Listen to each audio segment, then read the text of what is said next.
Hello, everybody. The football experience is back after watching some midweek football. Caleb and I decided to pretty much go straight off the bat after the City Tottenham game. I had to watch it a little bit, I think, behind schedule because the European handball was on. Croatia was playing against Denmark, and it was actually a pretty epic game. So, is this like the Euros? It's actually the World Championships. Oh, the World Cup. Yeah, so we can't call it the World Cup. World Championships. Yeah, where are they being played? I think Norway, Poland. I think it's split between. Norway and Poland. That's a weird one. I think so. Commute between. I think so. I'm not 100% sure, but I think that's it. But yeah, like it was actually a really epic game, and for those people that haven't gotten into European handball, this is the game to get into it. What stage?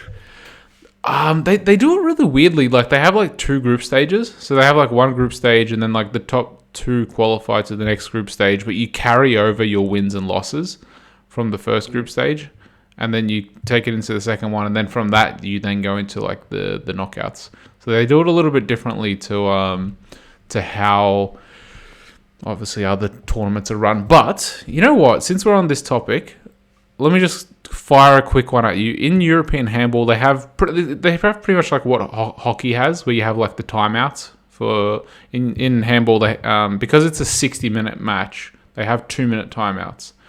They do have yellow and red cards as well. So if you get a red card, your team plays with one less player, but it has to be like a really severe like foul or whatnot, like really severe.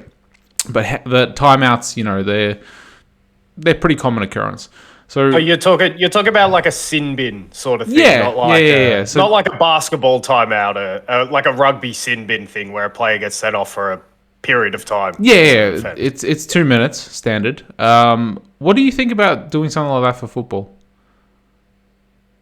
So, like, all right, I'll try and give you some context here. Yeah, so, like, go on. I saw a little short with Thierry Henry, and Thierry Henry and Fraser Foster. I think he was on his podcast, and Fraser Foster asked him, like, how would prime Thierry Henry do in today's game? And then he was saying, like, he believes he would do really well because a lot of teams play with a higher line now compared to what they used to. Also, back when he used to play in the early 2000s, late 90s, there was basically like it was sort of like an unwritten rule that the first 5 tackles are free. Whereas now, if you do a really harsh tackle, you can get the yellow card within the first minute of the game. Whereas it wasn't really like you had to do something really atrocious to get a yellow card early in the game, but like you could go in like really hard for the first 5 tackles.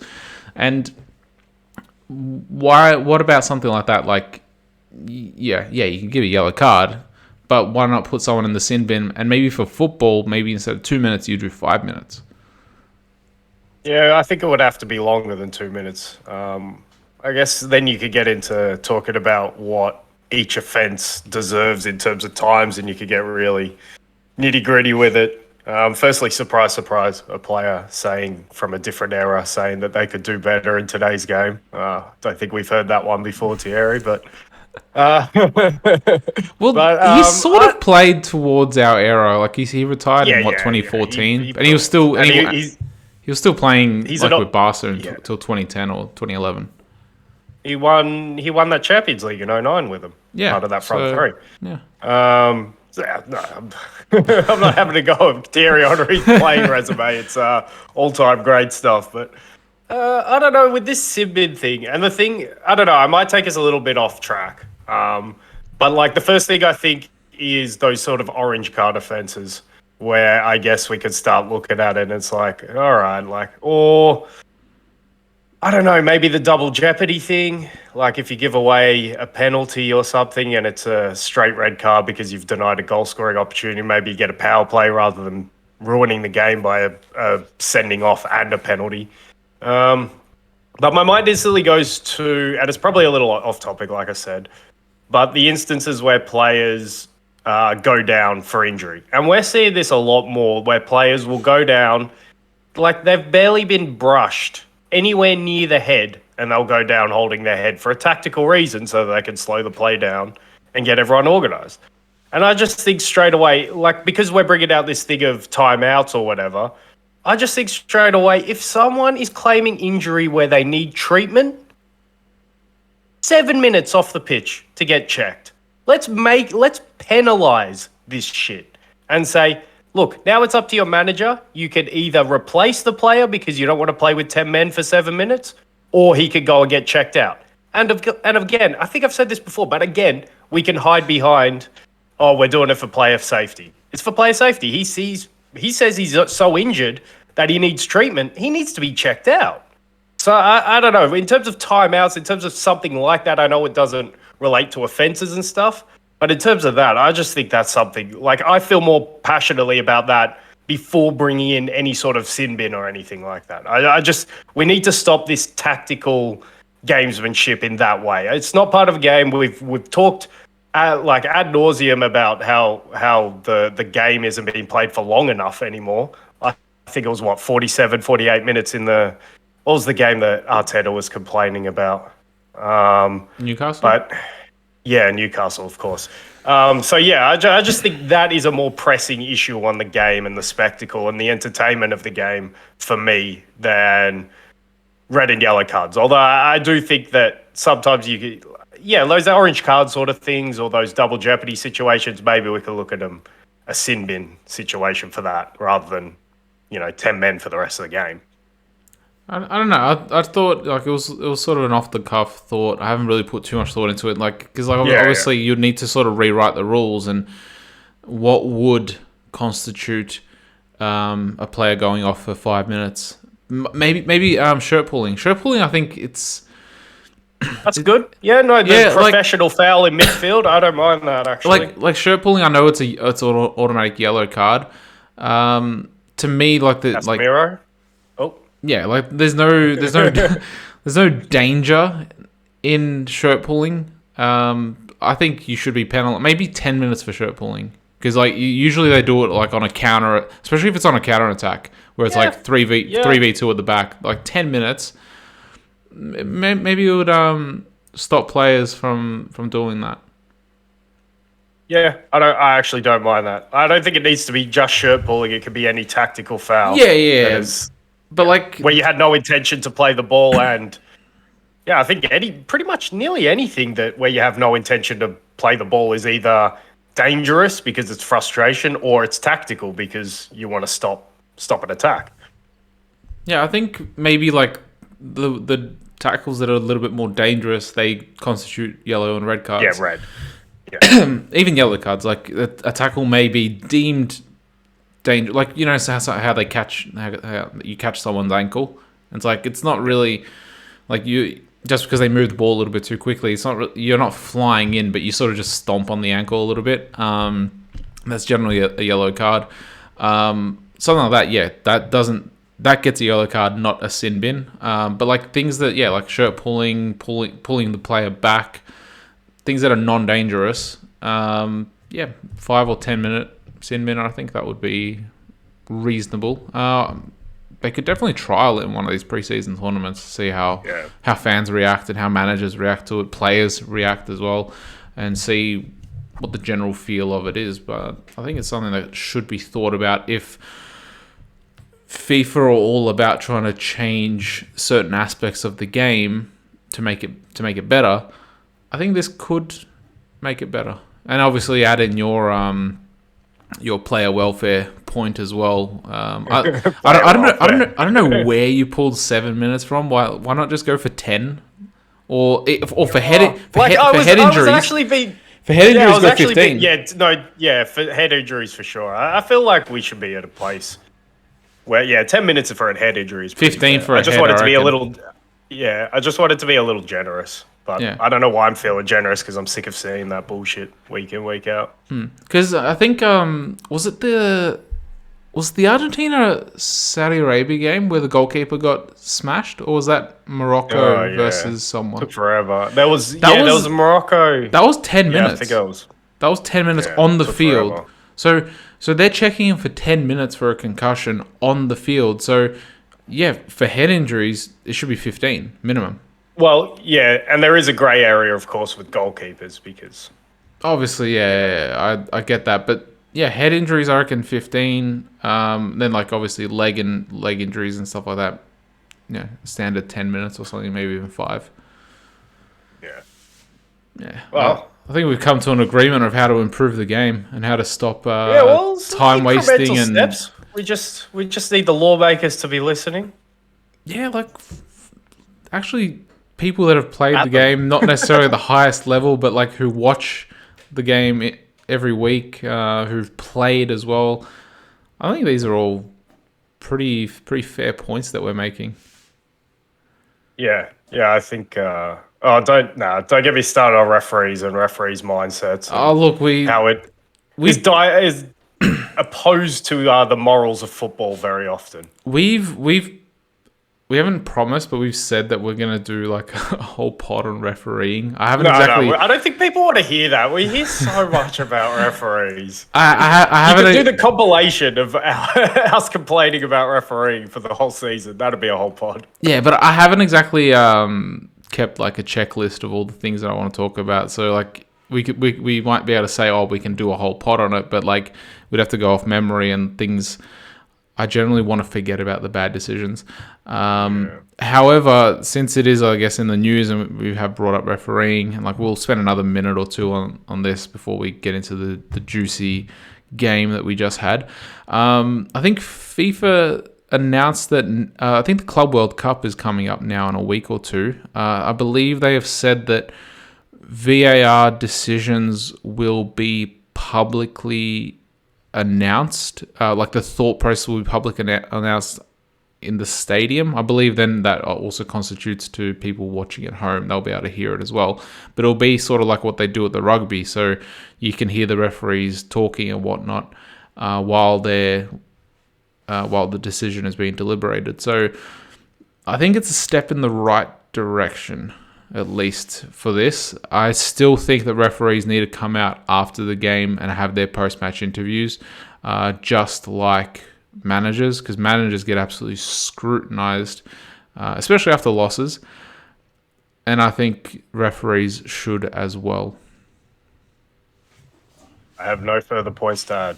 I'm with you 100%. All right, well, that didn't take long. So, Man City versus Tottenham. I got to say, tonight I was a Tottenham fan.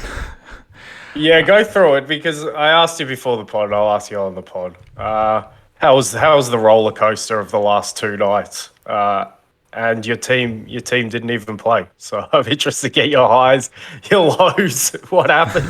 Well, it was actually pretty interesting. Like, we'll obviously talk about the United Crystal Palace game in a bit more detail. But the whole time that game was going on, I was like, all right, I hope this is either a draw or Crystal Palace win, obviously, so that the points gap isn't closed, albeit I think United, I'm not sure if I think they have one more game than us, not 2. I think Newcastle might have 2 or will have 2, I don't know. But regardless, it was basically them having a chance to close the gap, albeit with a game in hand, with a game extra. So I was hoping for either a draw or a loss. And I was also hoping for Casemiro to get a yellow, because that would rule him out for the Arsenal game. And you know what? Ended up getting the draw, ended up getting the yellow. Happy days. What a good night. And then What a good night. tonight, bloody hell, like, you know what? Now we're going to get into this game. While I was watching this game, and especially in the first half, I was thinking, man, City look horrible. They look just so slow and sluggish. And it's not necessarily Tottenham. Again, it wasn't Tottenham pressing them, playing a high line or anything like that. It was just City just being, I don't know, in first gear, second gear maybe, and I was just thinking, man, like, Arsenal play so much quicker than this and with so much more intensity, that if this City was to come up against the Arsenal that played against Tottenham, I think Arsenal would beat them comfortably, in all honesty. Yeah, I'm gonna Go on, Do you want to do the interject. bigger picture, or do you want to do the bigger picture, or do you want to go into the match? Let's finish the match and then we'll go into the bigger picture. And you know what? Like, after having those thoughts, and then with Tottenham taking a 2-goal lead, Edison doing his best Lloris impression on that first goal. Man. No, both goals were pretty bad. He did a little bit better than Lloris with the second one because I don't know about the second same one. situation. The second one wasn't his fault, was it? Yeah, I always think a goalkeeper could do better than just parry that into the danger area. But at least he parried it into the danger area and not into his goal, a la Lloris last weekend. Yeah, but the first goal, definitely is like, man, I think I'm gonna do one better on Lloris and just play. Oh my god! Play this wayward pass behind Rodri. The pass was bad enough, but I thought the effort for the save was pretty poor as well. I actually thought if he was going to go that way anyway, like he didn't get anywhere near it. He sort of dived like kind of over it. It was all around poor, and I think Edison is symptomatic of everything we're seeing from City. I think Edison is in the Alisson category, especially this season. I don't think he's had a very good season at all. But I don't think City have had a very good season. But anyway, I'll let you finish your thoughts on the game, and then we'll. Yeah, well, what a terrible mistake. No, well, I was just thinking. After they went into the halftime at 2-0 up, I was like, damn, like. Yeah, it's a good midweek. This is an excellent result so far. Like, and Tottenham are actually doing Arsenal a favour here. Like, I remember how I spoke about it. I think on Monday, I was like, man, Tottenham are in a really tough spot at the moment because not only did they lose the North London derby to Arsenal, so they not gifted them 3 points because they didn't. Like, I guess Lloris did sort of gift them a point, or maybe not all three, but a point. And then they have to go up against the direct rivals in City who are chasing them, and if they beat them, then they do them a favor. so I was thinking, man, like Tottenham, fantastic. They're actually doing Arsenal a favor, and then what happens? Bloody 6-7 minutes into the second half, Tottenham, they must have got a stern word from Conte saying, "No, we're not going to win today. No win." We cannot do Arsenal favors like that. Still like holding the gripe. Yeah, like he's like no. So he just like shut it all down. He's like, nah, we're gonna gift Man City some goals. I wouldn't say gift, but they did start to play a little bit quicker, and they did start to bombard a little bit in typical City style.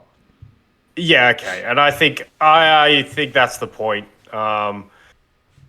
However, before you start, Tottenham did decide to also sit back a little bit more than what they did in the first half. Okay, well, the joke part of it is, do you know a guy in Croatia who has direct access to Ivan Perisic? Because it looked like someone had a word to him at halftime. He was culpable for 2.5 of the 3 goals after the break. What he's doing, he just sells himself, sort of like, I didn't think a performance could get worse than what Ryan Sessegnon showed last week on that left wing-back position. Ivan Perisic showed me, it can get worse. He was diabolical in that period where City took control of the game, took back the game. What was it? The first goal, he just sells himself out near the touchline against, I think it was Mahrez. And then the third goal where he goes for the interception and gets nowhere near it, and Mahrez gets past him. And it's just, he really did kill Tottenham. City's increase in intensity, I guess, killed Tottenham, but man, I'm not going to play the results on this one. I am completely with you. I did not think City were good at all. And the first thoughts, like yourself, that come to my head is, this team can't compete with Arsenal. This team's not on that level. This team's nowhere near it. Because even second half, I'm like, all right, they're doing a bit better. Rico Lewis isn't touching the ball. And I've said too much Eddie Nketiah. I've got to say too much Rico Lewis. My God, is he really the second coming of Philip Lahm? I don't know. Maybe he'll prove me wrong in the future, but I don't see it. Let's not talk about him in that breath right now, please. Please. And I marked it down. The 29th minute and 40 seconds. The first time a team has seen the ball go into his feet in midfield and decided to actually press him. And guess what happened? He lost the ball. Now, admittedly, 5 seconds later, Tottenham lose the ball because Tottenham are a terrible side and they couldn't capitalise on it. And City nearly went up the other end and scored. But this is what teams need to do if they see Rico Lewis playing, please. And what City did better in the second half, it was less touches on the ball for Rico Lewis, and it was more running beyond the ball. And I thought that freed up a lot of space for Mahrez. So you got to say when Pep's using like a conduit like Rico Lewis to carry out his tactical instructions, because he's always on about how well he carries out the tactical instructions. You got to say he probably got it right there, Pep, in the second half, and they started doing better. But the Rico Lewis point points to the bigger point about City is, I've always said this, when players like that are getting a lot of praise, and I think I said it like a week ago about Ake and players like this, when those players are getting this much praise, it's because your team's not functioning properly. The guys who should be getting praise when you're playing well are Erling Haaland and Kevin De Bruyne. I would even throw Riyad Mahrez into that. He played fantastically today, changed the match. But when Riyad Mahrez is one of City's best players, it means they're not having a good season. Like Chelsea when they defended the title. Willian had a really good season that season, but Chelsea were terrible.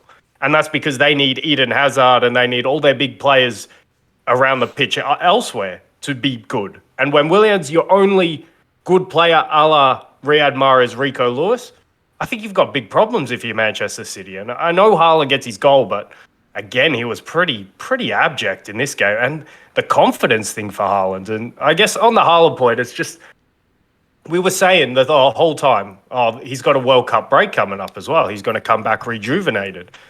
I don't want to be sacrilegious because Pep has proven to be such a good manager. But we have seen this before in the past with another big Nordic striker who he couldn't make work at Barcelona. So maybe this World Cup break wasn't a chance for Haaland to rejuvenate, but it was a chance for Guardiola to infiltrate and corrupt Haaland's thinking. Now, that might be a bit strong, because I think all in all, when we come to the end of it, if they work together for the next 2 years, I think Haaland will be a better player for it. But right now, I don't think Guardiola is using Haaland right. And I think Haaland is getting a little bit frustrated and a little bit down on himself for that, which is amazing to say for a guy who scored again today and is on 22 goals for the Premier League season.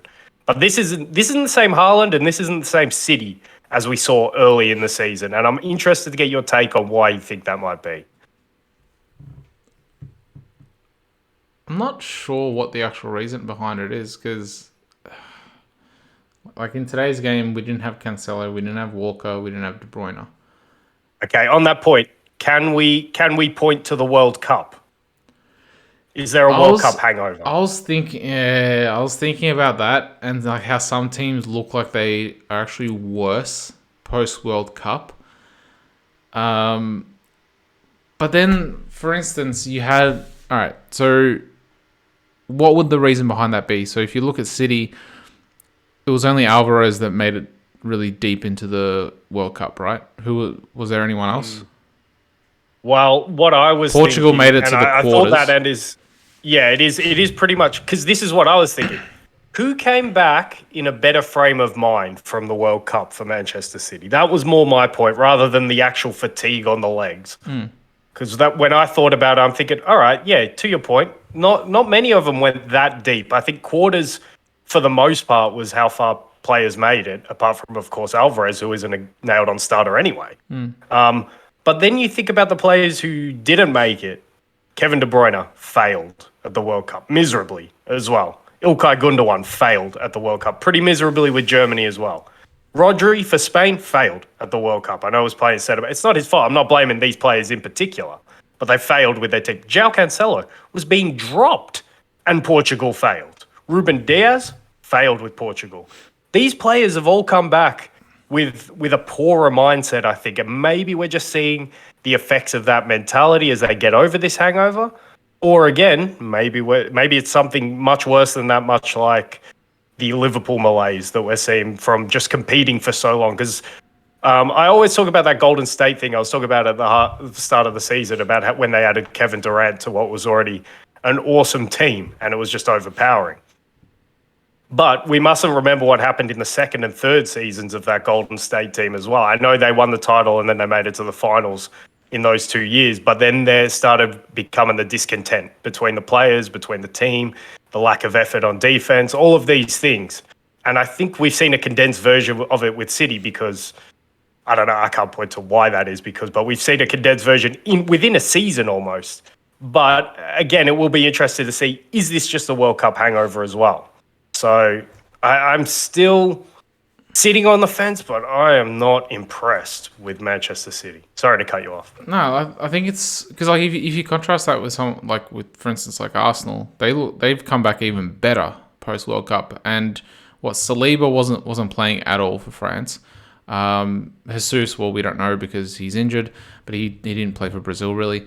Martinelli only played like a game and a half really. Saka got knocked out. Who else? Xhaka got knocked out in the round of 16, got smashed by Portugal. Who else is there really? Partey, Ghana didn't make it out of the groups. Odegaard didn't even go at all. Same with Haaland. So Ben White came home early because he, by all accounts, apparently he had a falling out with Southgate. Whether that's true or not, I don't think we'll ever know unless he releases an autobiography in a couple of years' time. But yeah, like, can I just add as well, like, it's worrying for City that it's not just Arsenal that you can point to, because I think you can point to the other three teams in the top four and say they've all come better. United better from Newcastle. Newcastle. I think they've both. I think they've both done that as well. But then, like, to your point, it might also be because City, they're 1 year older. Same with Liverpool. This team has pretty much been together for the last 4 or 5 years. The core of it. So like, I wouldn't necessarily say that there's that contempt, but like, it's also a combination of the fact that they've had so much success together. So that they're not, that hunger might not necessarily be there like it once was. The hunger is only there for maybe the new players that have come in, Haaland and Alvarez, and maybe a Kanji, maybe. But like, that's only 3 players really, and one of them doesn't even play every week in Alvarez. So it might be just that, like, it's this team needs to be revitalized with new players, with hungrier players. Players need to start getting challenged for their spots. Again, I think it's just sort of that, like, that coming to an end of an era with this team, and this might just be that. You think it is, or do you think it might just be you're still undecided? I think this might be their last dance with the Champions League, because I think Gundogan, I think he's out of contract at the end of the season and he hasn't signed a new contract. So that's one player going.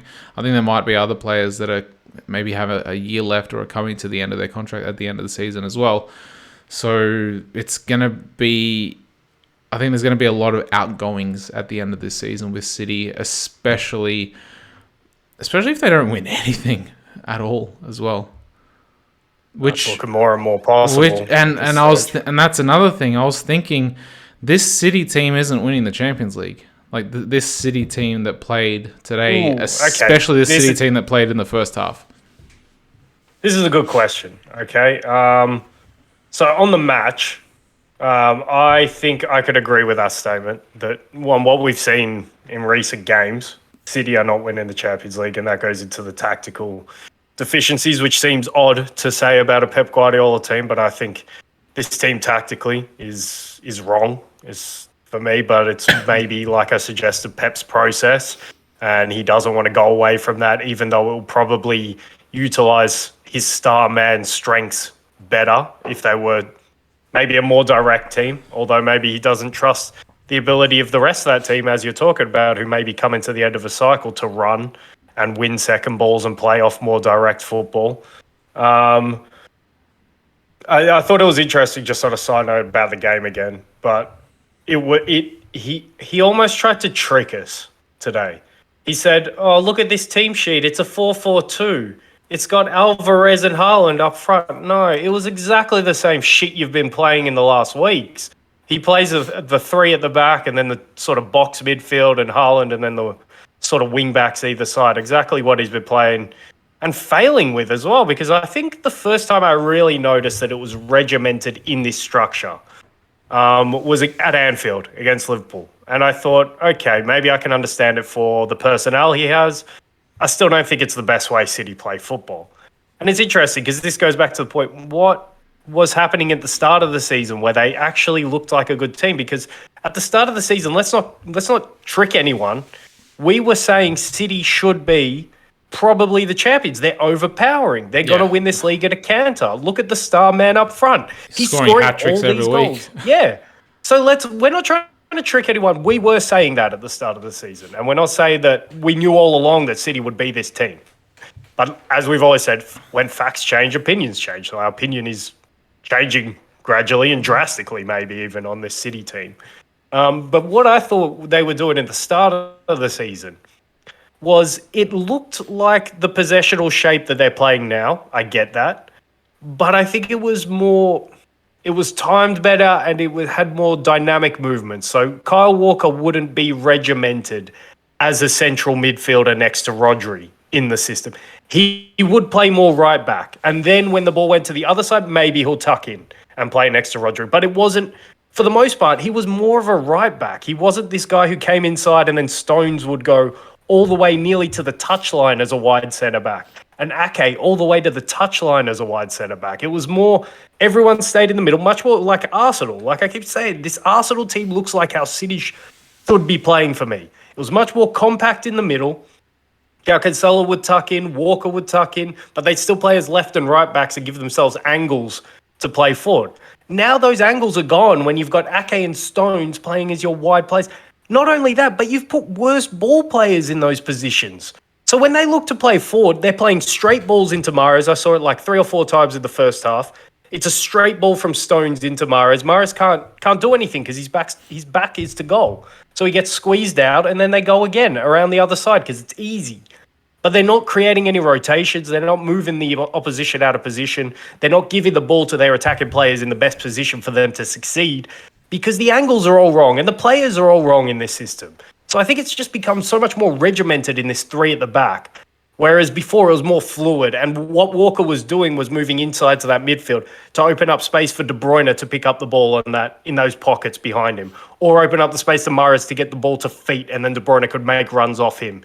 And then when De Bruyne can pick up the ball there, he can find Haaland forward. Now, maybe that's a bit because teams have cottoned onto it, but still, at the point where City was still playing well, I didn't think teams really had cottoned onto that, and I thought teams should have been doing a better job on trapping Walker when he went inside. But yeah, I just thought it was more dynamic. It was maybe a case of they had the shiny new toy to play with. They had the champions glow from the season before, and they were really just feeling themselves, and now they've been punched in the mouth a few times, and they don't really fancy it as much. So, but like we keep saying, it is now or never time for this City team to put together a run.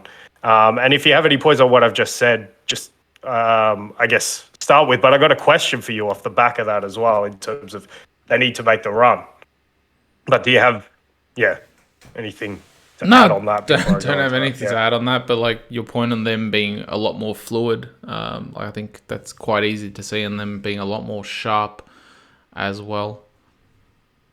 Yeah, so the question is now, because they need to make this run to have any chance of winning this title, and honestly, not enough is made of the pace that Arsenal are setting.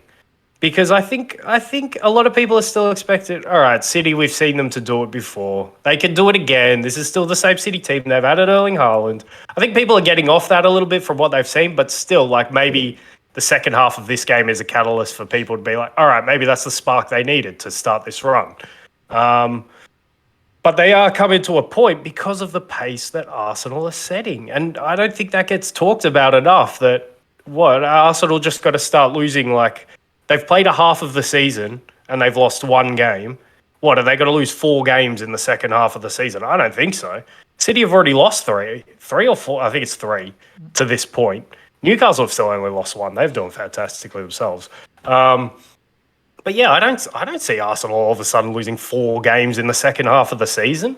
So the run has to be made now. And yeah, Arsenal just looks so much better. But do you still trust? And to your Champions League point, because that was the interesting thing, do you still trust that the ceiling of this City team is high enough to win the big prizes? And do you trust that they can reach that ceiling and that they've been building for that ceiling for the big moments of this season? Even though maybe that means they've sacrificed the league title in the process, because I don't think they expected Arsenal to set this pace either. It's difficult to write them off because were they 10 points behind Liverpool in 18-19? And they caught them. Yeah, it was 8 or 10. I think it was 10 apparently. So that was like 13 or 14 wins in a row. However, that was a different City team to what we have now. A lot different. It's sort of Was like it?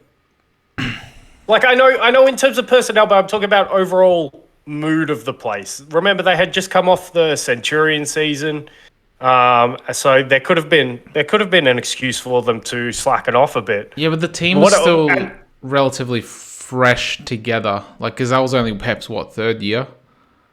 Yeah, I can give you that. And the other sticking point for me is the opponent.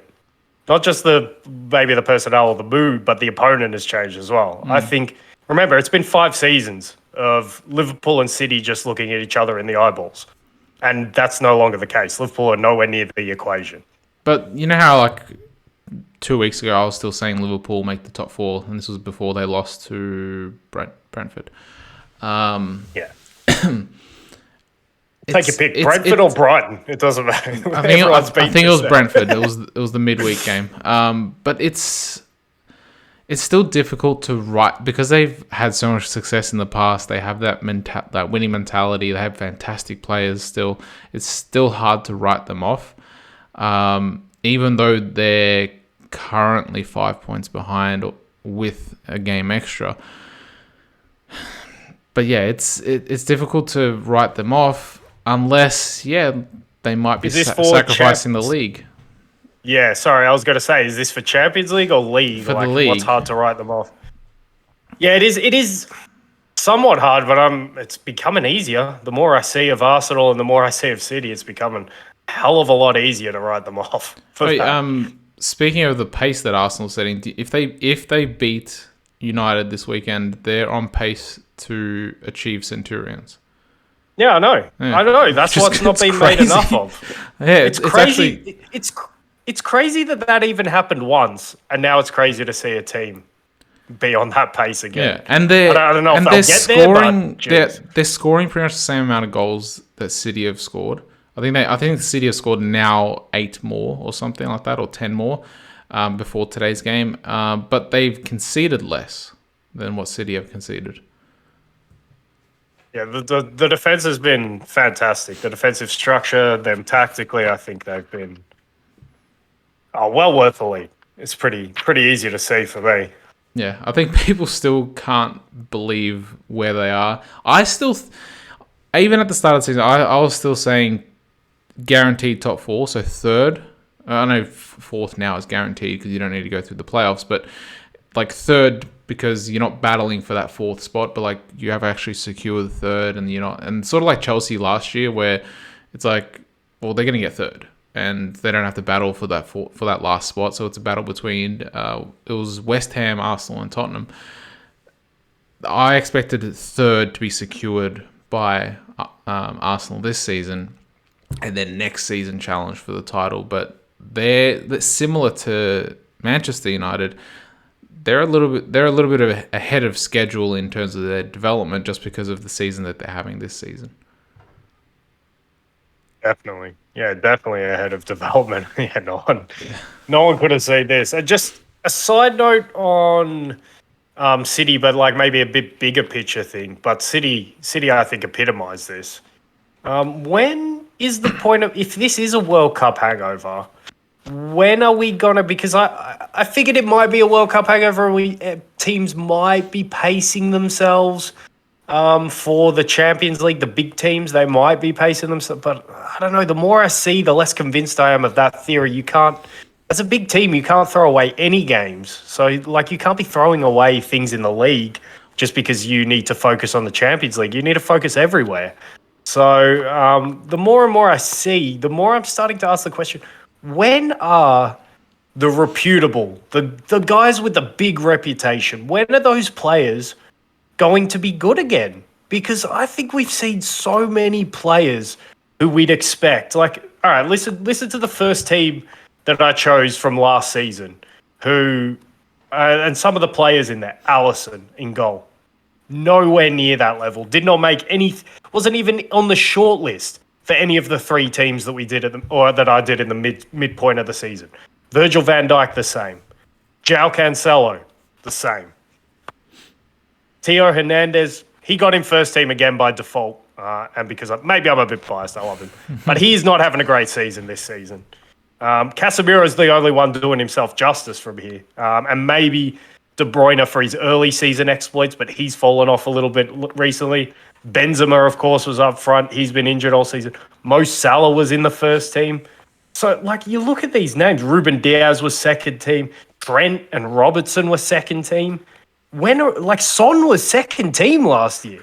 When are all these players going to get good again? Because are we seeing a shift in terms of who the best players in the world are? Because you look at my first team now, it's stacked full of Napoli players. Probably the first team at the end of the season might have a few more Arsenal players in it as well if they continue this pace.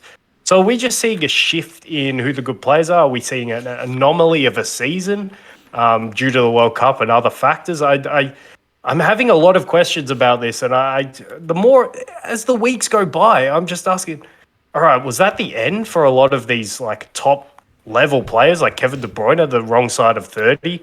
Like a few of those players in there, have we just Virgil van Dijk, Allison, have we just seen the best of them and we might not see that level again?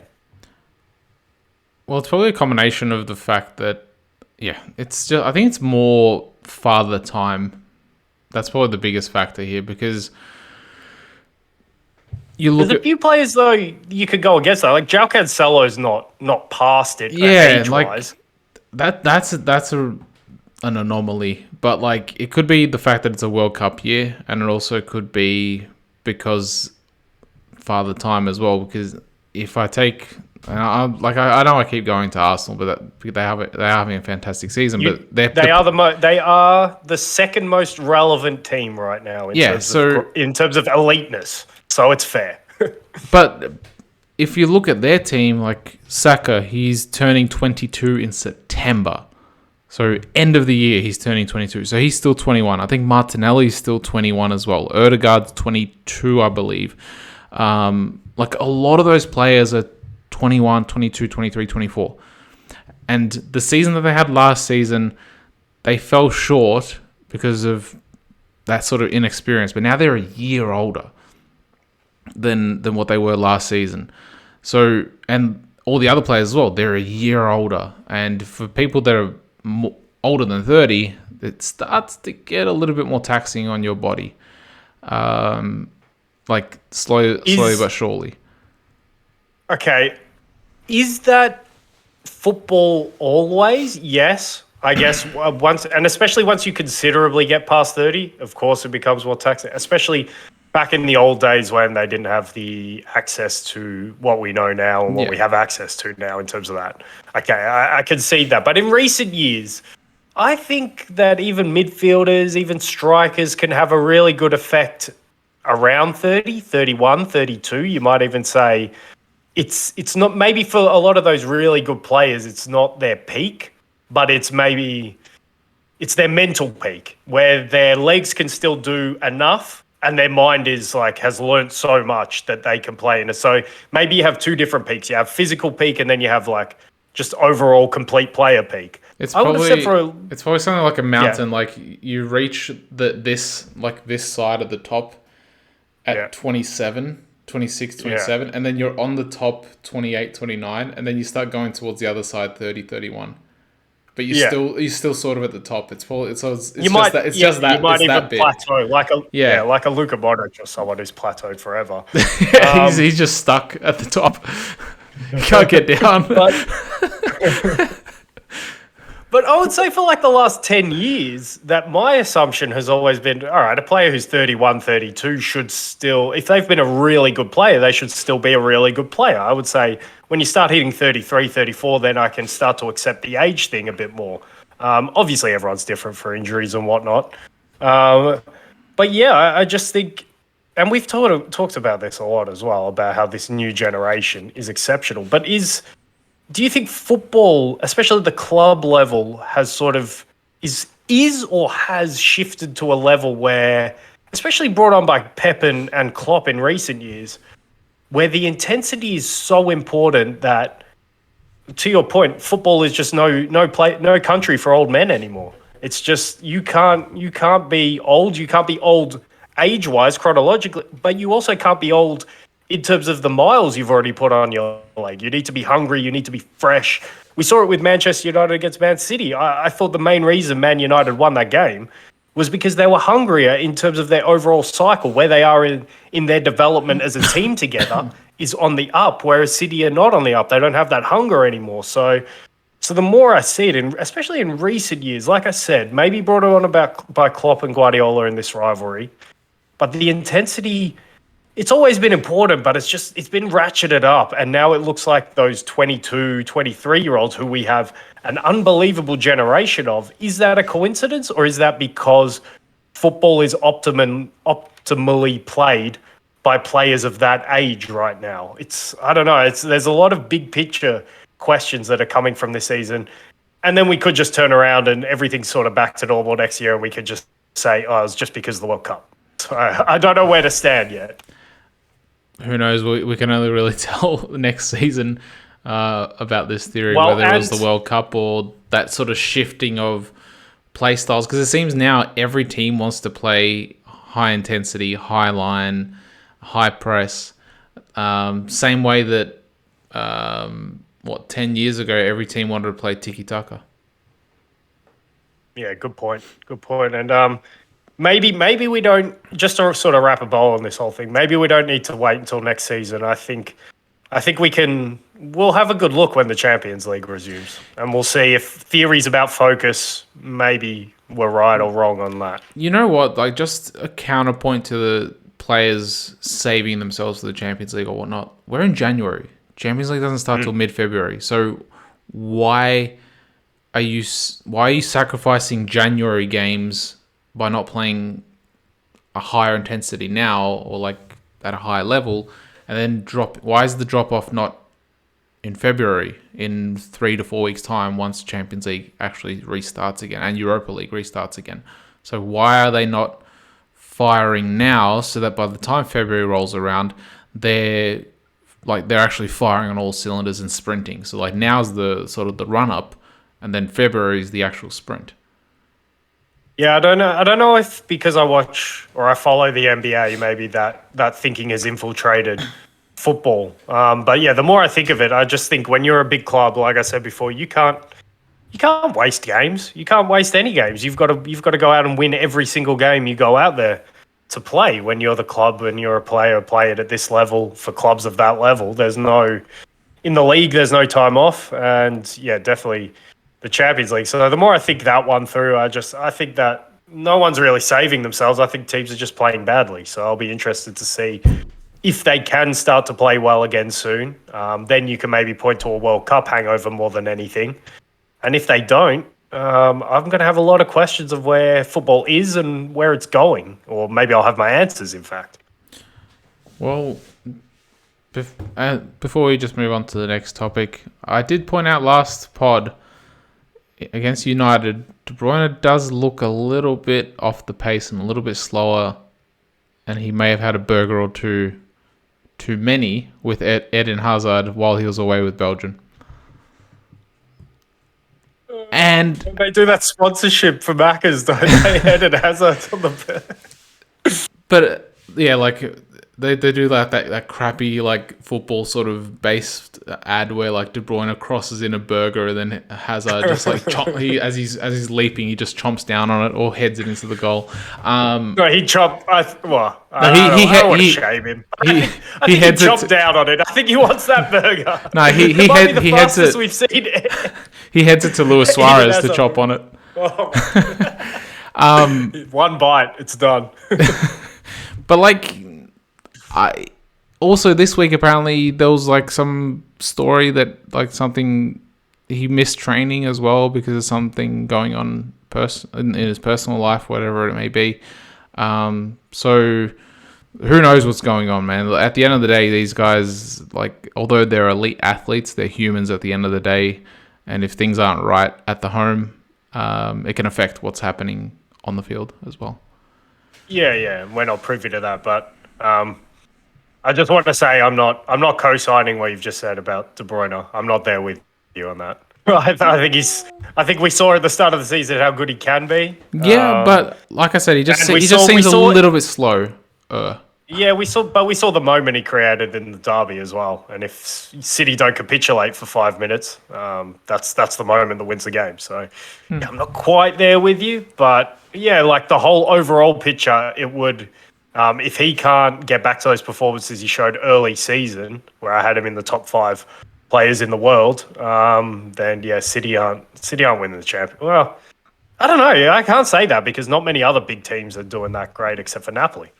I don't know as we discussed last pod. I don't know who the favourites would be then, since City aren't since they've dropped a level. So it would be interesting to see in the round of 16 how the teams perform and which teams actually progress, and then maybe we can have a clearer picture. But Caleb, let's get off Tottenham and City and that sort of. We didn't talk about Tottenham at all. I don't think we need to be quite honest. Yeah, do we need to? They had the job done in their hands, and then they just let it all go because they didn't want to do Arsenal any favours. We'll put it down to that. Way. We'll put it down to that. It was that bad. But since these results aren't necessarily going Tottenham's way, I don't think Conte stays any much longer. No, I don't know if he even stays till the end of the season, in all honesty. I wouldn't put anything past it. He wouldn't be man, I don't know. I don't know what he thinks when he watches that second half, because you think, it's an Antonio Conte team. They're going into the second half 2-0 up. Like how could this possibly go wrong? And they ship 4. Oh my god. They're Tottenham, man. And like to your point, they weren't being particularly great in the first half to be 2-0 up. I think 2-0 flattered them, but I think 1-0 they were kind of deserving of just because of how bad City were. It's just two teams who are playing really poorly at the moment. And, well, I guess this kind of leads on to a game that I think we're both preferring to see as football fans, first and foremost, until the dreaded happened, as you said. For a football fan, I know it's not the dreaded for you with you're not wearing your Arsenal shirt tonight, but you might as well be for what happened. But oh man, like my first reaction, I was gutted. I really wanted to see Casemiro, but then my second reaction was, you know what? And I'm going to do a little bit of an Arsenal defense. You know what? This is fair because they had to go to Old Trafford without Thomas Partey. You go to the Emirates without Casemiro. It's only right. So we get parity now. I was thinking the exact same thing, but Ten Hag actually... I knew you would be. Ten Hag actually pointed out an interesting fact, and that's that Casemiro didn't actually play the game against Arsenal. I think he played the last 20 minutes, I think. But they were already... I think he came on when they were already 3-1 up. But yeah, like, it's parity. It's that saying, swings and roundabouts. We didn't have Partey. Now we have Partey. Hopefully he doesn't get injured tomorrow's training. I'm guessing they're going to have a training session tomorrow. So long as everyone's fit. I think I'm not sure if we're missing one other player for that game or not. I don't know. I lost you for a bit. I've lost you again. I was just thinking. I'm not sure if we were missing any other player. I know Zinchenko he like came back from injury, and that was his first game back from injury. But I think other than that, like him being sort of freshly introduced to the team instead of playing Tierney, that was pretty much Arsenal's strongest 11. But now we're actually playing with Nketiah up front instead of Jesus. And yes, Nketiah is playing well. He's leading the line well. He's filling in those boots as best he can, and he's doing a good job in my opinion. So yeah, it'll be interesting to see how this one plays out, in all honesty, especially considering that United's, I'd say they're probably their best player, or maybe their second best player, if you want to put Bruno ahead of him. How they're going to deal with that? It's not ahead of Casemiro in any ranking. It shouldn't be. If you watch football and you know what you're watching, there's no way. Casemiro is. Well, I've been flirting with him as just the best midfielder in the world. Period. In all honesty, the way he's playing. But I guess we should start before we go into the preview and everything, and we'll do some fun things for the preview. But what did you make of United away at Selhurst Park? What did you make of their performance? What you saw, taking apart from like how happy you were to see Casemiro miss the game against you guys, and obviously a stunning free kick that gets Palace the points. But all in all, the game and the performance of United, of course. What do you think? I thought United were, in the first half, they were the better team. But like Crystal Palace were just like, they look like a team that's, all right, you know when you're playing FIFA and you're used to playing with like your Barcelonas, your Real Madrid, like the players that have like 85 plus rating, and then you go and play like with the League 2 team and you try to do a simple pass and it just like goes like wayward, or like at like 5 meters either side of the player, or like the player miscontrol. He doesn't control it the same way that a player would, that an 85 plus player would control it, and like it just bounces off him. You know those, when you're playing with those teams. That's what it seems like watching Crystal Palace. Like they look like they know how they want to play, but they don't have the players to execute on the game plan that Vieira has. Because they'd win the ball back, they'd pass it out wide, they'd take advantage of United like actually pushing up the field. They'll try to hit him on the counter, but then it'll just break down, and it'll break down because of lack of quality. And you saw that more so in the first half. In the second half, it did improve, but it might have also been. In the first half, I want to offer a counter, but I think if I look at United's back five, including the goalkeeper and then the guy shielding, that all of a sudden is a very, very, very solid defensive unit. And so I would just offer a counter to say United were kind of defending well and forcing that, especially first half. Yeah, maybe second half, As I was going to finish off, sorry. United were playing at a slightly higher intensity and like with a lot more emphasis and a lot more control than what they were in the second half. In the second half, it did drop off just a little bit, maybe because they were a goal up, but they should have gone for the kill. I don't know why they started to play a little bit less defensively. And also, once they brought on, like once I saw McTominay coming on, I'm like, oh, he's coming on for Casemiro. Casemiro's not getting his yellow. But no, he comes on for like Anthony or someone, like, or Weghorst, and then he puts an extra body in the center of midfield, and he keeps Casemiro on. It's like, what are you doing? Like, you're 1-0 up. If you want to protect the game, like, yeah, protect it, but then also protect the player that you need the most for the coming weekend now that you have your lead. So yeah, I thought that was a bit of a fumble by Ten Hag doing that. And it's easy to say that after you play the results, but I'm sure if he could have that back, he would change his decision big time. Well, especially knowing that you're only getting out of there with a point now as well. Oh my, that's a dark night for United. But you know what? They almost lost the game as well, because like Crystal Palace, I think on the whole of the game, Crystal Palace had two more clear-cut chances than what United had. Yeah, but let's not forget they nearly won the game. Casemiro missed on the goal line. Couldn't get any Yeah. contact on the ball. So I know, I thought then United, also at the very end, Zaha was through on goal, and yeah, then yeah. But Wan Bissaka recovers. that's my point as well. I think his reclamation project is going according to plan. He looks a lot better on the ball, a lot more confident on the ball, but he's kept those defensive qualities as we saw in that game. I thought United were good value for the win. I Yeah. must say, I thought a 1-0 would have been fair, but they got hit by a free kick, and I don't think you're putting What a up. free kick. You're not putting up. Yeah, what a free kick! What a great free kick! What a free kick for you as well. For you as an Arsenal supporter. But I think like if you wanted to go harsh on this United performance, I don't think this is the performance to do it in. I thought first half, to your point, they actually looked very good in the first half, I Yeah. must say. But maybe not ruthless enough, and that is the point. I think as they progress, they'll get that killer instinct, killer mentality. But I must also say, let's not forget, I think Arsenal did it with more control, but when they went to Selhurst Park on that opening game of the season, they only won 1-0 as well. So 2-0. Arsenal was...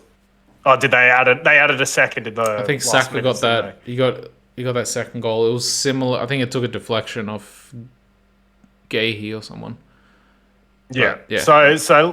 But like it was a very similar match in terms of how it was panning out. You know what I'm saying? Like it was 1-0 and then Arsenal came out really strong.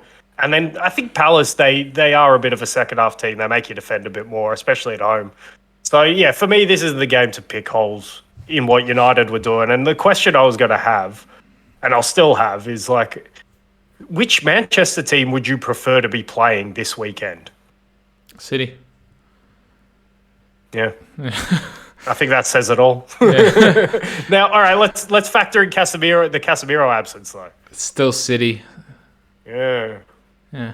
Because I was going to do something. I think we could do this sort of fun Just thing to before sort we of get onto prove- that, go on. the reasoning, because I want to get City while there's still They're shit. while you can still smell blood, because in a couple of weeks' time those wounds can be all bandaged up and they can be back to their best. But then also on the flip side, United, they're playing really good right now. In a couple of weeks' time, the wheels can fall off and they can be playing terribly. So, yeah, I'd rather take advantage of City right now. But That's it. we have City in the FA Cup next weekend. That's a really interesting one that you said there, because on the one hand, with one Manchester club, City, the thinking is, you know what, in a couple of weeks they'll be better. They should be better. They can be better. We know that, and so they should be back to their level. Whereas the thinking with United was they could regress back to what they were at the first. And obviously that's logical to think because what we saw at the first bit of the season, United were utter dog shit, and Man City were flying. So it's like, all right, those teams will just go back to those levels. I'm starting to see with United, I think it's more likely that they progress in the coming weeks. So and honestly, I think it's more likely that they progress and that City don't progress. If I had to choose one of those teams to progress in coming weeks, it would be Manchester United for me, not Manchester City. From what I've seen, and I understand that. Hey, they could bandage everything up because City have these world-class players everywhere. They just need to find some continuity and consistency in performances, and everything's all right. But from what I've seen, I think United are far more likely to be progressing in the coming weeks because what they did during the World Cup, I think we're seeing. I think they've come back from that in really good form and playing more and more like a Ten Hag team. And I thought we started to see it after the first 2 weeks, and we saw it progress. And Ten Hag lost a bit of his rigidity in his principles, and he adapted a bit more, which was fantastic to see. And let's not forget I don't know if I've heard this, but we might start hearing it soon. I guess we have. How Ten Hag's doing a fantastic rebuilding job with United. Yeah, he is, and I've given him his fair share of credit after the first 2 weeks. But let's not compare this to the kind of rebuilding jobs even an Arteta had to go through early on. But definitely like a Klopp at Liverpool, this rebuilding job is nowhere near the same. Klopp would never have been given a Casemiro to just plant into his midfield and for me, solve 80% of all the problems that United have. Because it's no secret that the centre of the park is the engine room. It's where you need at least one presence, and that's what they've got. And they've got maybe the best midfielder, probably the best midfielder at doing more than his share of work. And that has plugged so many gaps for me. So, and I guess in the build-up to this game, the point is they're going to be missing that guy, and I don't see how they replace him. McTominay was doing his best impression when Casemiro first got to the club. He's going to need to do his best impression again. But what Casemiro has added in terms of what he does on the ball now has just made him irreplaceable in that midfield for me. Yeah, it's gonna be a big miss, and luckily for Arsenal, he won't be playing. Because I'm not saying that he would have been a game winner, but he would have disrupted a lot of what Arsenal are fantastic at, especially with Ødegaard, finding those spaces between the defense, between the midfield and the defensive line, and Casemiro being the engine that he has, he would have been able to cover Ødegaard, and he would have been able to cover Xhaka's runs into the box as well. So he would have been able to do the role on both of them. And he's distributing now as well. Yeah. So it will be interesting to see if McTominay or Fred can step up and do their best Casemiro impression. It will be, and so I guess off the back of that question about, you know what, actually, you're not, yeah, Fred might actually be given. I think even if Casemiro did play, I think Fred would have played as well instead of Eriksen, and he would have been given the De Bruyne role. So I think, I totally think he would agree. have played anyway. Yeah, I agree. But it's weird to say, and you said it yourself, you trust Nketiah in that link-up play more than you trust Haaland. So yeah, that game plan could be the wrong one if they go exactly the same way. But I think off the back of the United v City, who you'd rather face, I think there's probably an interesting exercise that we could do. And there's probably two ways, so I'm going to leave it up to you. But it's the old classic, combined 11. Do you want to put all three teams, Arsenal, United, and City, and see what results would come for the combined 11 for that? Or do you just want to do Arsenal versus United? We can do both even. Like, how about we do Arsenal versus United and Arsenal versus City? No, how about we do Arsenal United and then see which City players you would shoehorn in. Okay, yeah. How about that? Yeah, we'll start. Yeah, that's a good way to do it. So you go, and I'll give objections if I have objections anyway. Ramsdale. An argument. De Gea's been pretty good. Yeah, I think De Gea's shot stopping is a little bit better, but Ramsdale's distribution is better. Yeah, and I think De Gea is slowly getting better with his feet in terms of his positioning. Maybe not like his actual with his feet, but his positioning, his starting position is, I think, getting better. So I think there's an argument. I don't have any qualms if you go either way with goalkeeper, to be fair. Yeah, I'm sticking with Ramsdale. Yep, that's fine. Your pick. Oh, am I doing it? I'm going to just let you do the whole 11. All right, I'll do it. Ben White for right back. Saka hasn't been fully reclaimed yet. Yeah, because he's only started playing post World Cup. Yeah. Well, Saliba. Although post World Cup, Gabriel's been better than Saliba, I reckon. Really? Yeah. Wow. I haven't quite seen that, but I did put Gabriel in my third team going into the World Cup, so I have acknowledged he's had a pretty good season. Yeah. Now this is like Varane or Gabriel. Well, Lissandro. I think I'd still go Varane. You got two French-speaking centre backs. At least they will be on the same wavelength. Okay, that's good because I would have kicked up a fuss if you didn't have at least one United centre back. Yeah, the only problem is they both play on the right side, so they both play the same position. But I don't. Well, that's why Lissandro is a good shout as well. I'd put Lissandro above Gabriel, even though I think Gabriel's had a little bit better season to point. I think post World Cup, Gabriel for me is playing better than Saliba. Yeah, that's fair. And But post I World still Cup, trust Lissandro Martinez a bit more. post World Cup as well, it seems like Gabriel has a bit of a chip on his shoulder for not being picked in that Brazil squad. Well, we'll see. Yeah. We'll see how he plays. We'll see. Left back. See,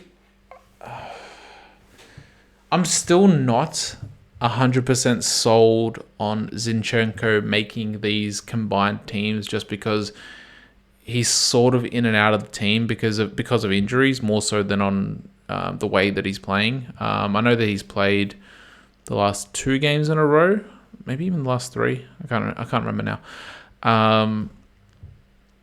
But Luke Shaw's also been playing amazingly. But Luke Shaw's been playing centre back now as well. So you can even put Luke Shaw next to Saliba, but I'd still keep it around there.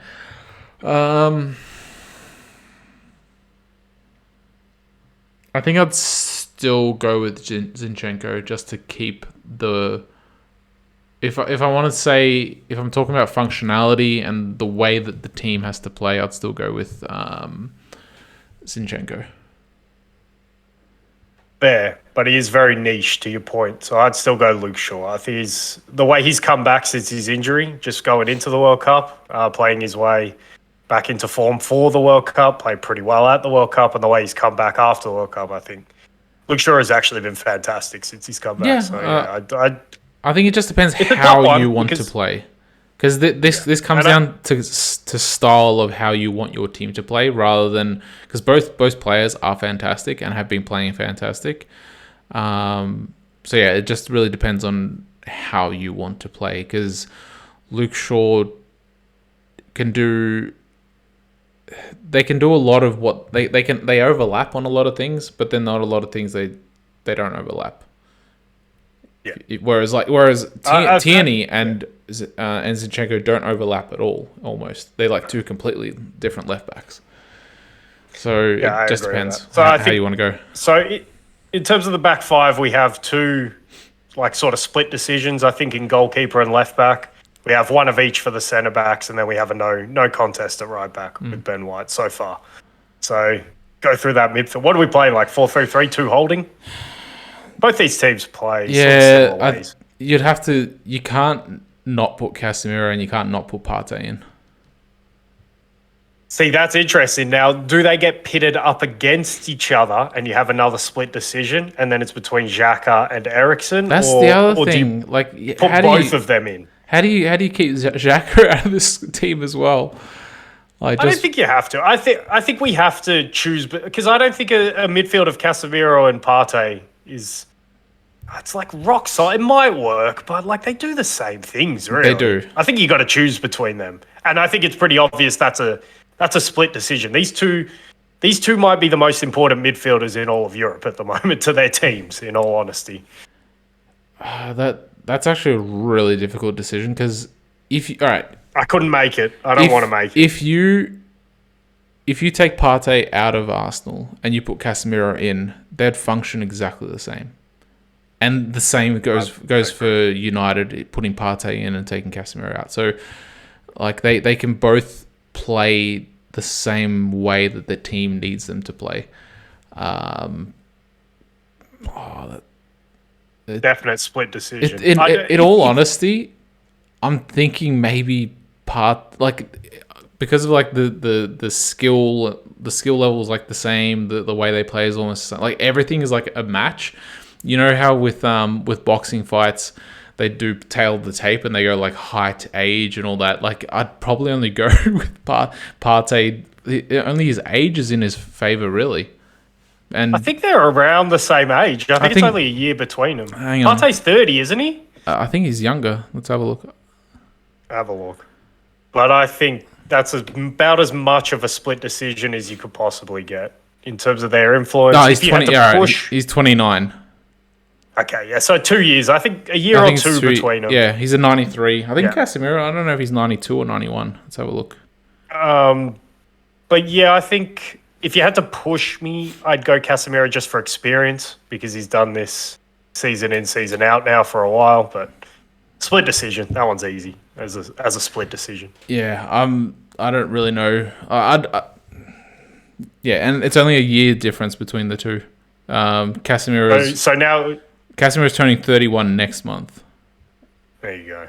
So yeah, they're pretty much the same person almost in terms of the way they play football. Yeah, very very similar. So do we need to actually pick one for this starting, or are you just going split decision? I think it's more important that we know where the split decisions are, because we could argue until we're blue in the face about who we should choose and who we should, but I think when it comes down to picking hairs, like we did at left back and like we did in goalkeeper, just call it a split decision and move on. I just want to know how many clearly in players there are, you know? Okay, so either one of those two sitting, Ødegaard is in there. He's not a split decision at all for me. In front of him. I agree. Yeah.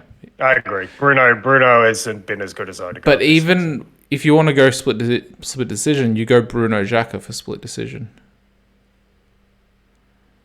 Yeah, and this season I'd give it to Xhaka. And I'd still... Eriksen does do a very important role for United in helping them build up. But he's playing a lot deeper now. Yeah, well, yeah, that's why it's Eriksen versus Xhaka for me in terms, not Bruno. Bruno has to go against Ødegaard for me. Because I think Eriksen and Xhaka are doing the same role, although Eriksen plays deeper because United need someone to help build up, whereas Xhaka doesn't really need to do that because Zinchenko can come into midfield and help build up, so he gets to go forward a bit more. But there's no doubt on performances and form this season. It's Xhaka for me, but I do acknowledge Eriksen does an important role for United, but he's a bit lightweight for me as one of the holders as well. And I think we saw that in the Manchester derby when Ten Hag decided to play Fred deeper and Eriksen higher. Yeah, I'd still, if I'm doing any split decisions, I'd still go Bruno Xhaka instead of Eriksen Xhaka, just because Bruno gets forward just like Xhaka does. Maybe Xhaka, like 2 seasons ago, you'd go Eriksen Xhaka because Xhaka did play a lot deeper. But now... And Xhaka was shit. Yeah. Let's not forget that. Yeah. But now I'd go Bruno Xhaka. If unless you want to go clearly Xhaka, I'm fine with that as well. No, I'm fine with clearly Xhaka and Ødegaard in front of a split decision there. So, yeah. And now it's just the front line. I think it's pretty easy as well. Saka. Yeah. Saka, yep. Martinelli. Definitely. Martinelli's not a split decision at all. No, but like if we're doing it position by position, Martinelli's going up against Rashford.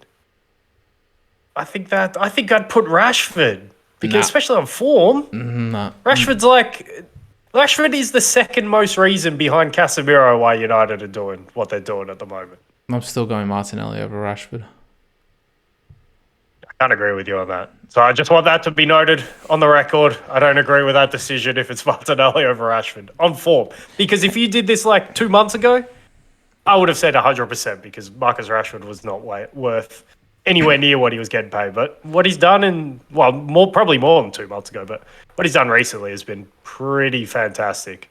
So yeah, I just have to go him on the left. So you're going split decision, or are you going him definitely? Because he's not. No, I'm going Rashford. I'm going Rashford on that. Well, Saka's definitely in, and Martinelli's definitely in for me. So that's going to be a split then.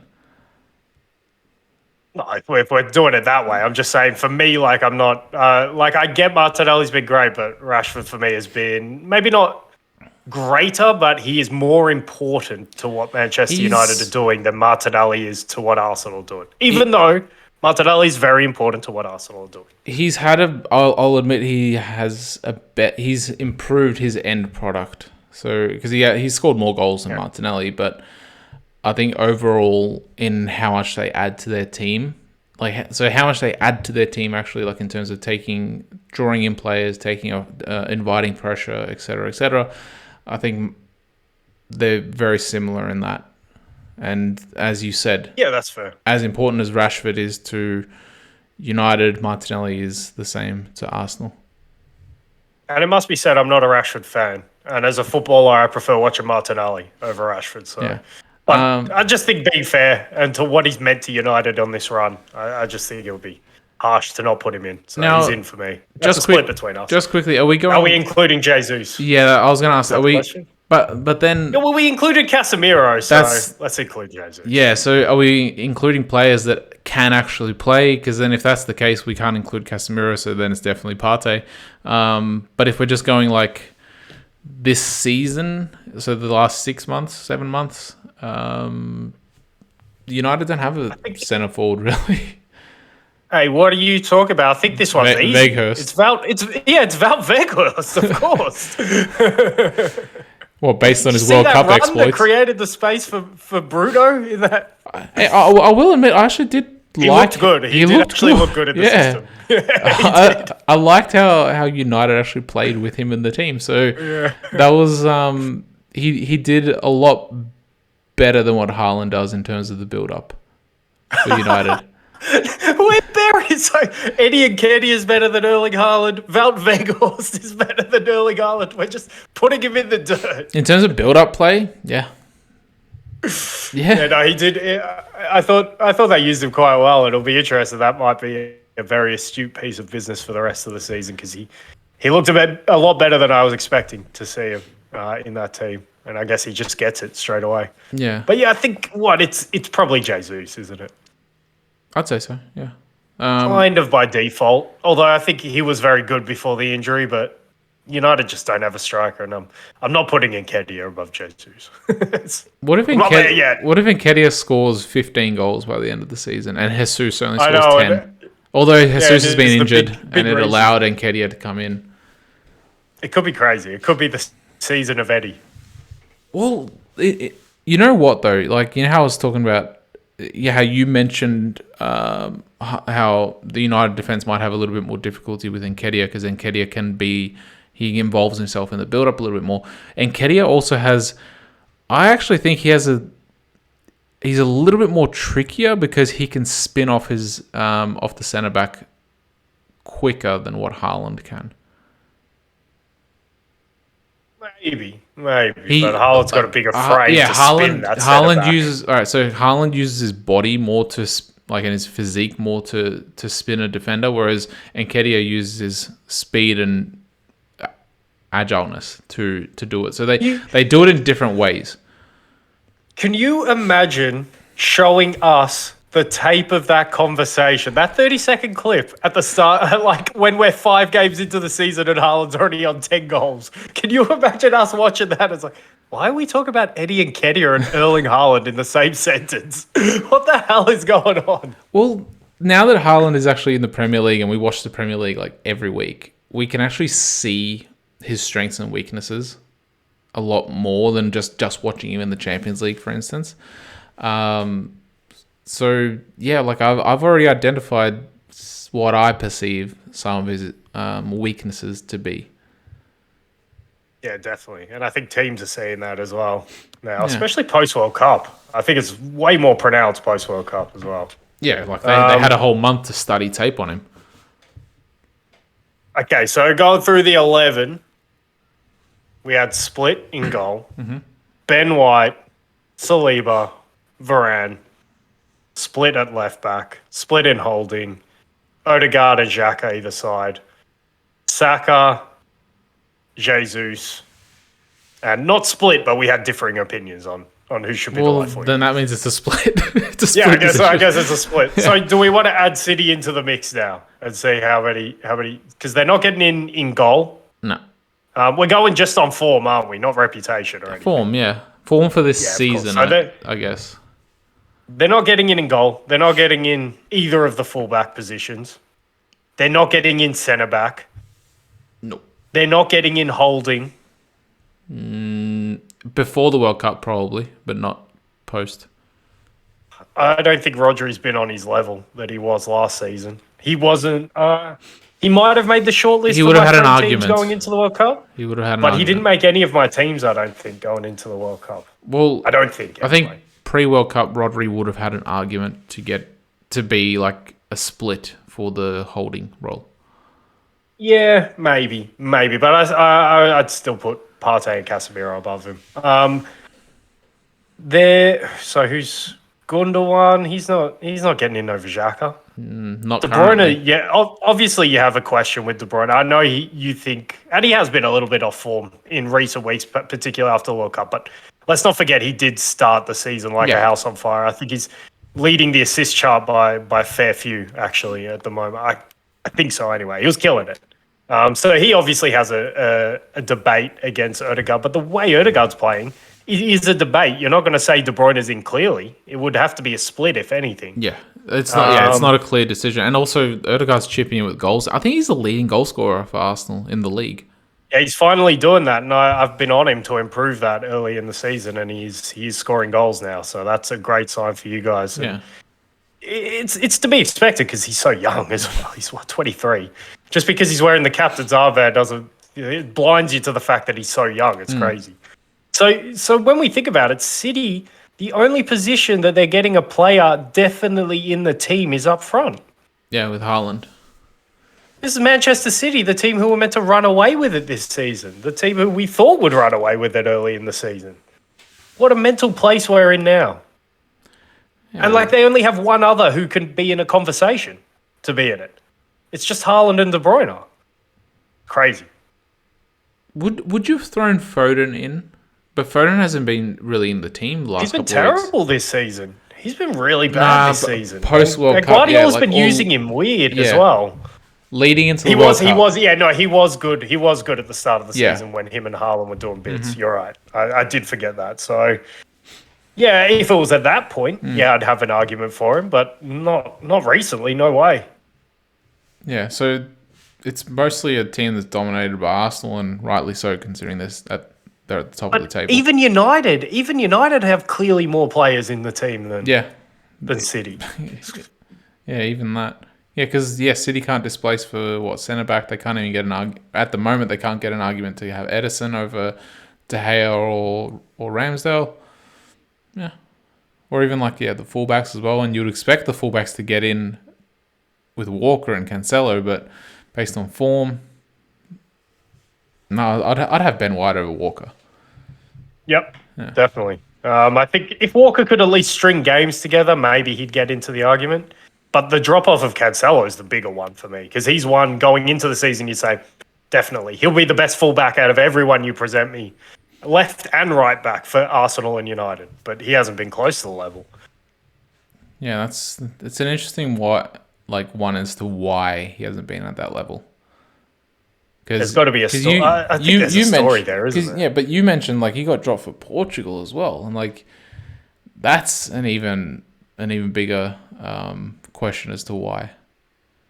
Yeah, that one did surprise me at the time, and it still surprises me. And now we're seeing Guardiola drop him regularly as well. Because who's the left and right back for Portugal really? I think you got Mendes from PSG. You've got Dalot, who was playing well going into the World Cup. Yeah, I don't know. Not too much other than that. You wouldn't put them. You wouldn't put them above Cancelo. No way, not for me. I also just want to, before we unless there's any other topics that you want to cover in terms of this, we haven't really have we talked about the United Arsenal game in great depth really at all? Well, if we've got more to add, but I was going to say given that we've also got Chelsea versus Liverpool coming up. We'll give a prediction. Add Chelsea. No, I was going to say let's add Chelsea and Liverpool to the mix. Oh, there's no one really. There's no one at all that you could say would get anywhere. But while we're still on this topic though, and we'll give a prediction as well, but I did want to just talk about the fact that I'm not a fan of the fact that Arsenal play City next weekend in the FA Cup before they play them in the league. Because give some things away. Yeah, it's just I'm not sure if they're playing at the Emirates or at the Etihad, but regardless of where they're playing, I'm just depending on how the result goes, it could be a wake-up call. So if Arsenal win, it could be a wake-up call for City saying, oh shit, we need to take these guys seriously. We're playing them, I think, 2 weeks after. I think they're playing them. But I believe that they're playing them the week that the Champions League starts. So that could also be a distraction for City. Let me just have a look at that to see exactly when they're playing.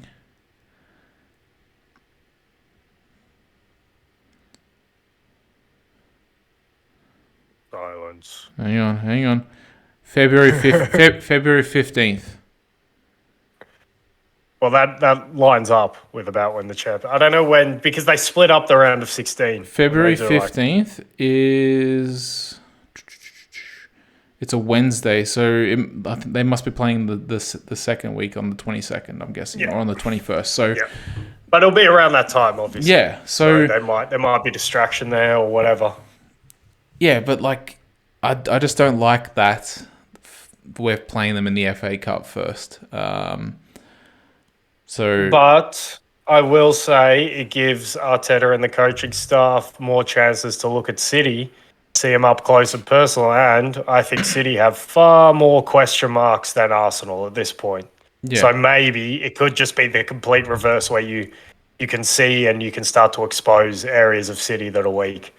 Well, yeah, it could go one of two ways. Like Arsenal win, and they're full of confidence. Like, okay, we are definitely we're actually above their level, and it gives them a wave of confidence going forward and going into the league game.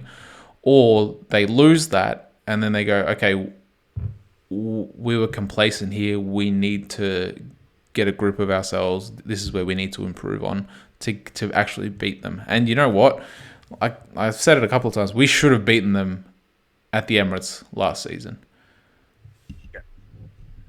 Yeah, that's fair. You were the better team. But I guess we haven't really talked about United versus City. Or I haven't felt compelled to talk about United versus Arsenal. Yeah, sorry.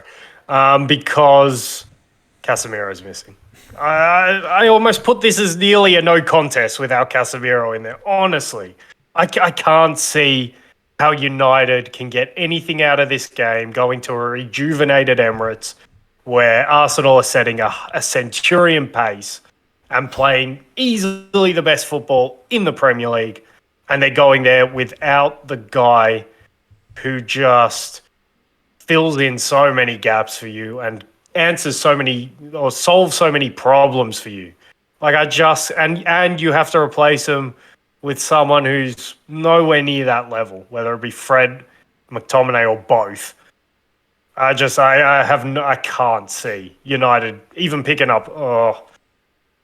I can't even see him picking up a point. I think Arsenal win this game fairly comfortably, I've got to say. I'd actually be surprised if we don't win this game. Yeah, win as well. Because there's two motivating factors. Firstly, that we lost to them in a game that we should have won if we didn't get complacent and we didn't get naive, and if we had, regardless of whether Partey played or not, it was our mistakes that sort of handed United the game. Similar to City's naivety, where they tried to push forward and tried to go for the win, and then they get that second goal copped against them. So I do believe that this team definitely does learn from their mistakes, and they showed that in the Tottenham game at going to their stadium and beating them. Whereas last year we faltered at their stadium. Last year. And so that's two motivating factors there. Basically, the fact that we want to get revenge, and we also want to show that we can learn from our mistakes and we can grow and not show that same naivety that we showed at Old Trafford.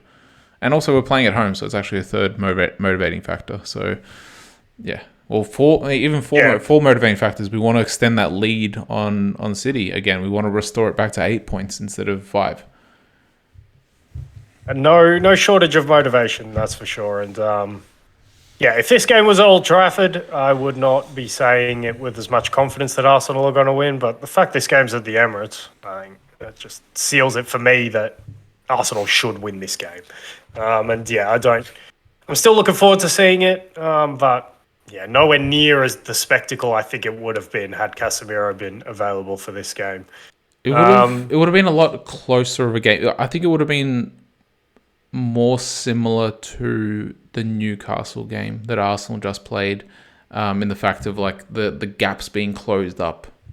But now I think that there might be more gaps with Casemiro not playing. Yeah, definitely. And the way United play ask him to close up a lot of gaps because... One thing I would say is United aren't quite at the title challenging position yet, even though we've asked the question probably for a few episodes now. I haven't. But they're not. Yeah, but we've asked the question: should they be put in? At least I haven't. I think. Well, just given their relative position on the table, it was only right that we start asking that question. But I don't think they're quite at that level yet because they can't exert control over games. They can't control games in the midfield. Now, Ten Hag has done really well to compensate for that and play a different style, or they're like, I guess his Ajax teams kind of always play with this fluid diamond up front, but they do play more expansive, but they don't pen you in for great deals of like possession or whatever. They're sort of like, all right, we're going to hit you on the counter. We might be a bit open. You could hit us back, but we'll trust that our defenders will do good enough work because now we do have a really solid back five.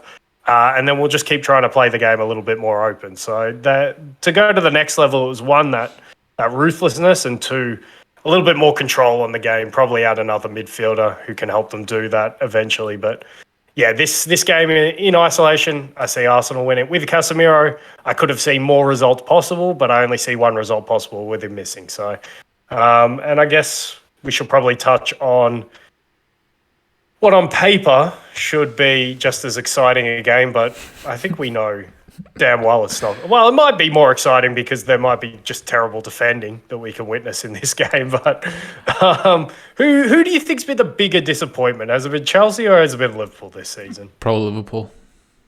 Yeah, Mostly because Chelsea did sign a lot of players, and also they were a little bit disappointing last season. Whereas Liverpool, you would have expected them to kick on after last season, especially like just falling short of the quadruple. I know that each team has had their fair share of injuries as well. I'm not sure who actually has a bigger injury list, Chelsea or Liverpool.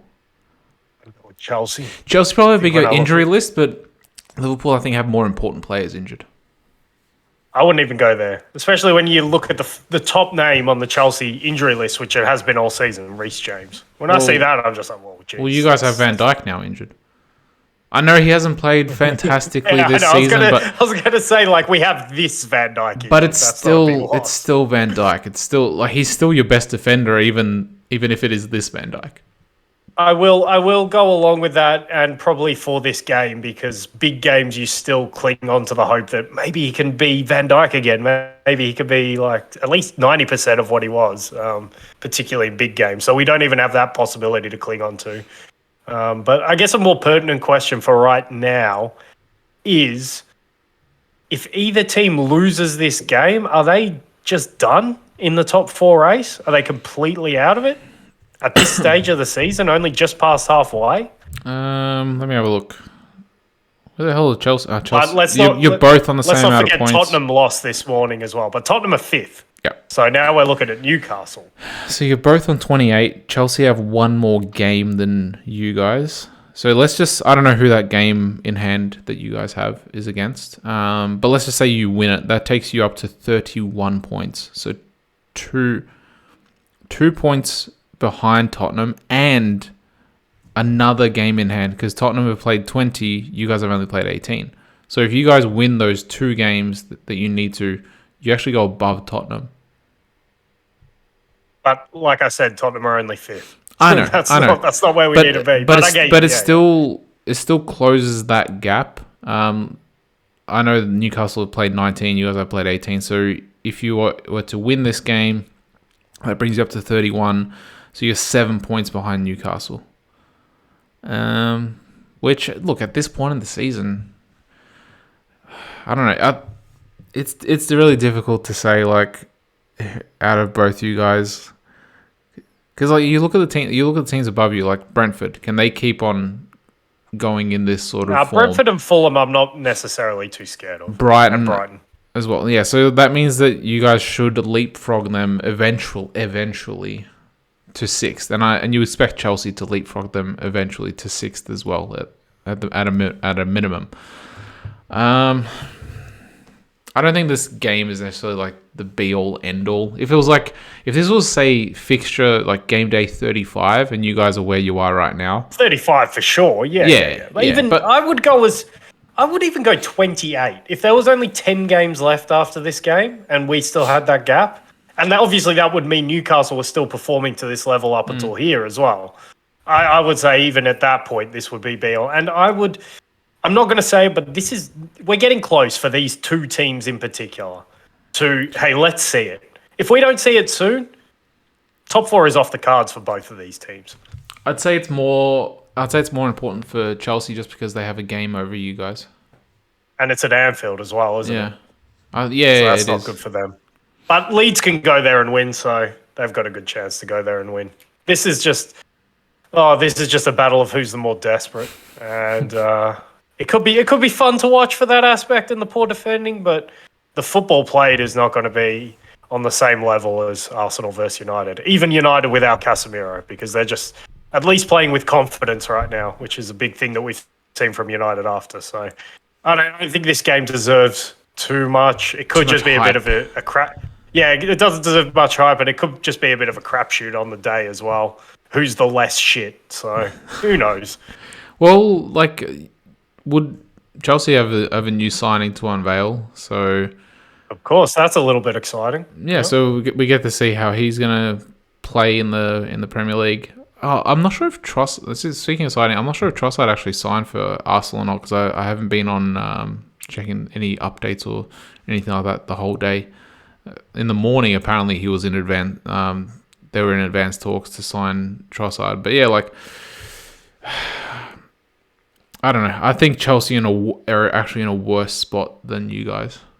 I think you guys are in a better spot from like an injuries perspective and a team perspective and everything than what Chelsea are in. And especially considering that you guys have a manager that's been there for a while and he knows the players, it should be easier to get them going at a similar level to what they were playing before. Maybe not the same level, but almost to that level. Whereas like for Potter, it's a lot more difficult for him, especially considering that the fans are now coming out against him as well. So that's a good point. Yeah, I agree with all of that. You have that as well because like it's not yet Klopp out season. Oh, it's never for Liverpool fans. It's never going to be Klopp out season. But like I said, I think a few episodes ago, it's not a question of Klopp out. It's a question of, is Klopp still good? And so far, we haven't seen it this season and we didn't see it in 2021 either. But then last season, he went and did what he did. So, yeah, I'm definitely not there even to say Klopp's not good anymore. But yeah, definitely not Klopp out. I'm not going there. Yeah. Can I? Yeah. Are we done with Premier League? Can I give you just a quick European thing? Because I don't think there's enough for me to do like the corner. But there's like just enough to like just mention on. There's a few fixtures to mention on, and I wanted to extend my little AC Milan section from last pod because they played in the Super Cup against Inter in Riyadh, I think, in the midweek, and they lost 3-0, and it was another really abject display from AC Milan. Another pretty poor display from particularly Theo Hernandez, who is now almost getting to the Trent point where he's getting exposed on the left-hand side. But I know last pod I asked, are they a buyer or are they a seller? And it was more just to gauge and start opening like conversation about AC, I guess. But like since then, I've developed stronger opinions on what I think they should do. And the conclusion I come to is this is AC Milan. This is the 7-time champion of Europe. If that club cannot still sort of pull in people who want to spend money for that club, and if they can't attract players, particularly in the moment that they're in at the moment, I know it's a poor moment in like very recent terms, but over the last like year and a half, they've won a league title. They've qualified for the Champions League both those years. And more importantly, they've got one of the best cores of a starting 11, I think, in Europe, to be quite honest. But they need investment because Napoli are blowing them out of the water this season. I don't see them as a realistic chance to win the Champions League. I think at best, if they get their shit together, they can go to semi-finals. And then we know how this shit works. AC Milan, those players aren't going to stay at AC Milan. We saw it with Frank Kessie in the summer. He was their captain last season. And then they had to sell him because they couldn't offer the wages that Barcelona did. So I can only imagine what those big clubs in Europe are going to do when they see a Theo Hernandez, when they see Mike Maignan, when they see Sandro Tonali, when they see Rafael Leao. I can only imagine that they're going to come in with their big money and they're going to come in with their big wages. And AC Milan are going to be able to keep those players. But I just think for me, AC Milan should be looking to double down and create something with this core of players. Because I think there's probably 3 positions. There's probably only 3 positions, maybe 4. It would be interesting to see if there was a possibility of them maybe getting Frank Kessie back. The talk has been of Inter, actually, and I think that would rile up the AC fans. But because Frank Kessie doesn't play at Barcelona, if I was AC, I'd be going and asking, can we have him back on loan? We'll go 50-50 on the wages. Because I think he's a better option than Benacer. But for me, it's striker. I brought up the Giroud problem. The more I see him, the more I think he's done. I think he's done fantastically to get to this point at his age and do what he did at the World Cup. But I really think that was his last hurrah. And I think they need, like I keep saying, Ante Rebic can't be trusted on whether it be personality or injury or whatever it is. But I actually thought he was a sneaky, kind of important part of their team that won the league last season. And to not have him available at all has been a bit of a blow. I definitely think the right wing position needs an upgrade because, like I said, if the ball's on the left-hand side for Milan and Rafael Leao and Theo Hernandez, I'm excited. On the right-hand side, there's nothing. And centre-back, because Tomori makes so many mistakes. And the problem is he's like your first-choice centre-back, so they need... And this is the position I think will be the hardest to I've already suggested players for sort of right wing and central midfield. I think the either end of the pitch, in central midfield and striker, they're going to be the toughest positions to find. But I just think they need to, obviously not go ridiculous, but they really need to try and keep that core of players.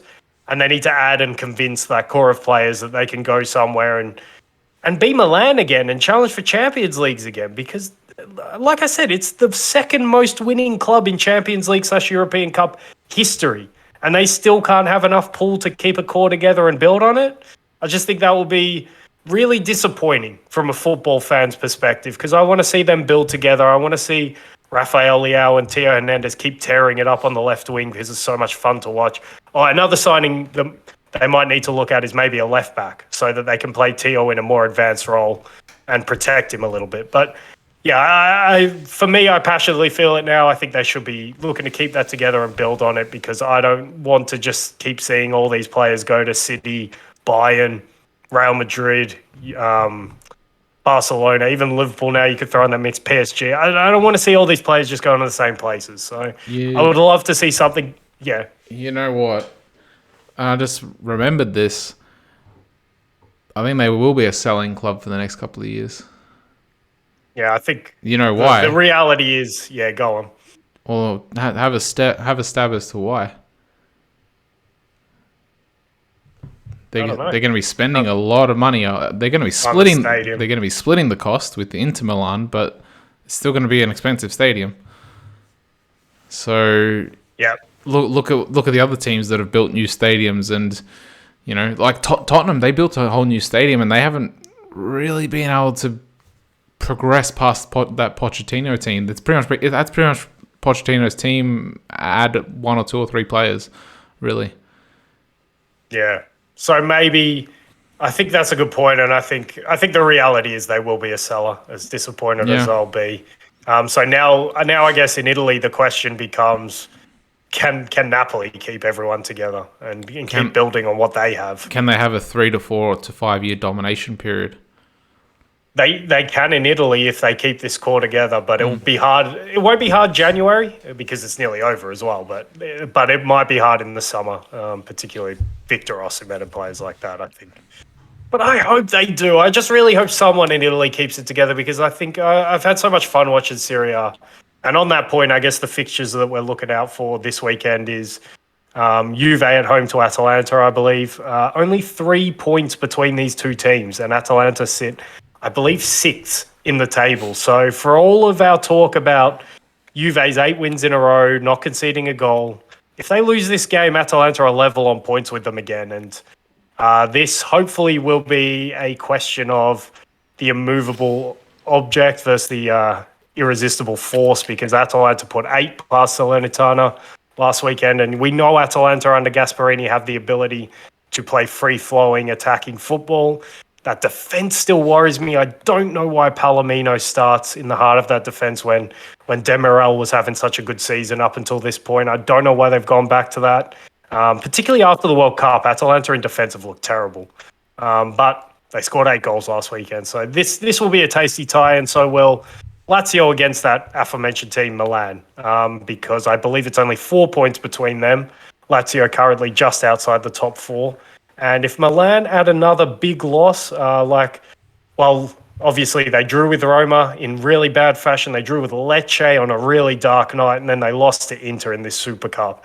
If they can't get something positive and a win against this Lazio team, who I believe they play away from home, just to add to how difficult that's going to be, then they're in real strife, and they'll be in strife for even top 4 if they were to lose that game. So, lot of questions in Serie A, especially in that top 4 race.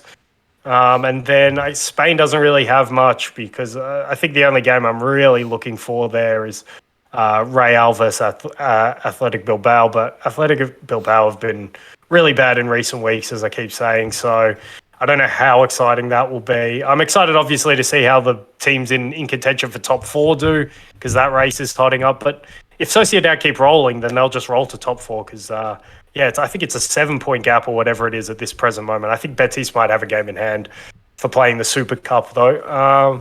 And then finally, Bundesliga's back. And we open up tomorrow morning, or tonight for you, or tomorrow night, sorry, with Leipzig at home to Bayern. And I think that's, on form, that's the 2 best teams in Germany. You could maybe throw in Eintracht Frankfurt. I'm not going to put Freiburg there just yet, even though they're having a fantastic season and sit second. And they deserve their love as well, because we'll give an Union Berlin love earlier in the season. They've fallen off. So, yeah, Freiburg deserve a bit of love for second. If they could keep this up, then we might have to give them a bit of a segment. But, yeah, this is the game I think I'm looking forward to most in the Bundesliga. Like, not much else in the Bundesliga is that interesting in terms of games. I'm interested to see how Dortmund come back, obviously, if they could get a run together, because they're outside the top 4 at the moment. But in terms of the way Marco Rosa has his Leipzig team playing, and obviously it's Bayern, this is a game of the 2 best teams with probably the best talent in Germany. So, yeah, this is an exciting one to come back to. And Friday night football in Germany is always great as well. So, yeah, just a little wrap, a little more thoughts on AC, but, yeah, I'm done with that now. Did you see who Bayern actually signed as a keeper replacement? Yeah, Jan Sommer, great signing. Yeah, that's actually a really good signing. Also, apparently Chelsea are about to sign, or they have signed another player. Who? Noni Madueke from PSV, a winger. I did hear the rumors. Do we have a price on that? Just open it up. They're on the verge of signing him.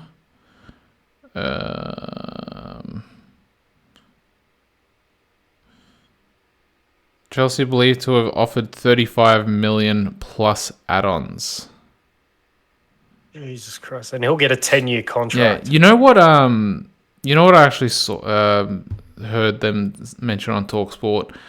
Chelsea in the last 6 months since Todd Bowley has come in, they've spent more than what Liverpool have spent in the last 5 years. So the last 10 transfer windows. Crazy. Like how insane is that? Like, don't mention that to Klopp, otherwise he'll have an aneurysm or something. Well, we need to. We might be catching him up in windows to come with how many problems we have in the squad at the moment. Well, it depends. Depends if Fenway actually end up selling as well, and who comes in as the owner. So there's a little bit of a cloud of uncertainty around there, and I think United apparently apparently that's there might have been an offer put in as well there. So yeah, it could be interesting in regards to new ownership coming in, maybe during the season or end of the season.